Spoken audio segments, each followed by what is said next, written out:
This is the journey to One Africa.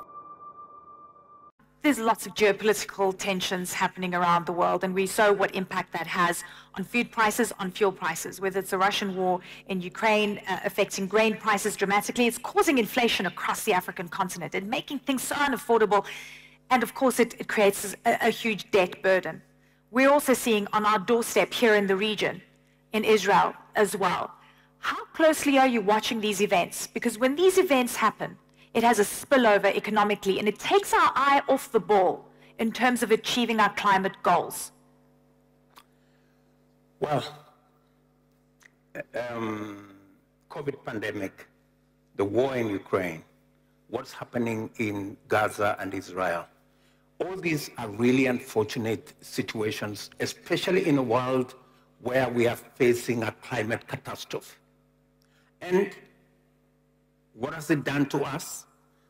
Increase the prices of fertilizer, increase the prices of grain. Cost of living is a challenge. And cost, a ripple effect on what we already are facing, the effects of climate change. And therefore, we would do a lot well if we were, as human beings, be able to think about how do we resolve these issues? How do we deal with the challenges of conflict? In the particular situation, I don't think there is any justification for any loss of life. For example, in Kenya, we have suffered the brunt of struggle for independence, the same way the Palestinians are doing. We have also suffered the challenge of terrorism, the same way Hamas visited terrorism on Israel. Both are wrong. We need to find a solution that respects human sanctity of human life.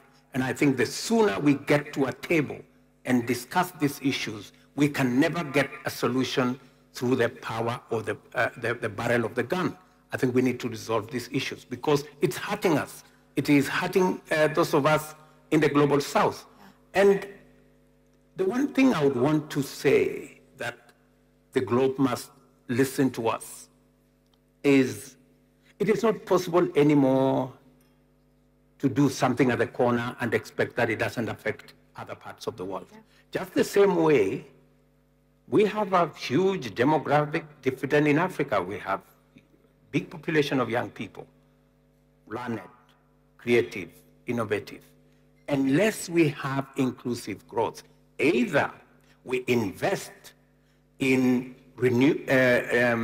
exploiting renewable assets that are in abundance in our continent, use it to grow, to smelt bauxite, use it to add value to our iron ore, create jobs in our continent, you will never stop the wave of migration.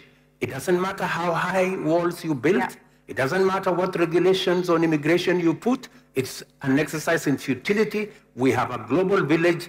We have one home we share. We better live together because this is what it is. Mr. President. And that is why we have walked away a round of applause from the North versus South issue, because we have one world and we need to realize that that's what it is. There's no real decision and sort of headway made by COP28. What do you think African leaders should be doing? With what I see, renewable energy is 75% cheaper than the alternative. Yeah. We can supply energy to the 600 million Africans who do not have it. 30% cheaper if we focus on renewable energy. The challenge we have at the moment is that you need 40% more to invest initially. And that is what becomes an impediment. And then number two, we have the challenge of what I told you, concessionary resources that are not available. And number three, we have the challenge of private money or markets that are rating Africa unfairly. So if we were to eliminate these challenges, it is perfectly the right choice to pursue our development using renewable energy.